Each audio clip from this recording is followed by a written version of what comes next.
ल भन्नुस् छातीमा हात राखेर भन्नुस् मैले बोकाको सर भारी मैले गल्ती गरेँ भन्नुस् ल नडाटे है किनभने त्यो बच्चालाई भारी बोकाउनु एउटा पाप हो एउटा ठिक्कको किताब दिनु पो ठिक हो त अब 7-8 किलोको भारी नि बोकाइदिने त नि को हो गिल्टी को इनोसेन्ट मलाई थाहा छ त्यो गलत गरे मान्छेले चाहिँ म सर भनेर छातीमा हात राखेर भन्नुस् ल कसैले छैन कसैले हैन तपाईं कुन टिचर म्याम म एक्चुअली फिजियोथेरापिस्ट हो स्कुलको प्लस इंग्लिशमा पनि गाइड गर्छु okay talking English and talking yourself okay tell me your about your English language hobbies English okay इंग्लिशमा बोल्नु sir yes talking in English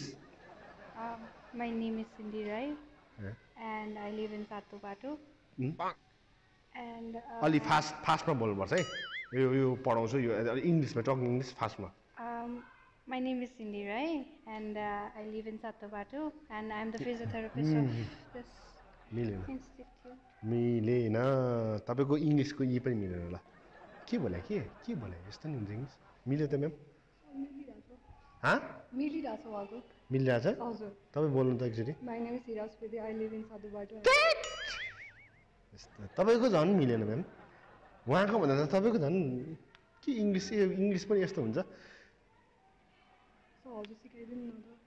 हजुरले भनेछ नि त कसरी बोल्नु को भाइस प्रिन्सिपल को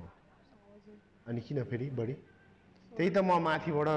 आएको छ यहाँको स्टुडेन्ट सरी यहाँको टिचर्सहरूले बच्चाहरूलाई अलिकति गाह्रो गर्यो भनेर चाहिँ मलाई माथिबाट पठाएछन् अनि हजुर बोल्दिनी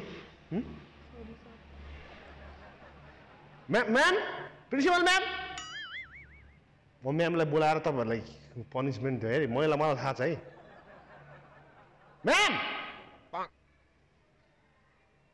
जे बोलाउँछु त्यही गर्नु पर्यो नि त त्यसै मलाई पठाछ माथिबाट हो भने यार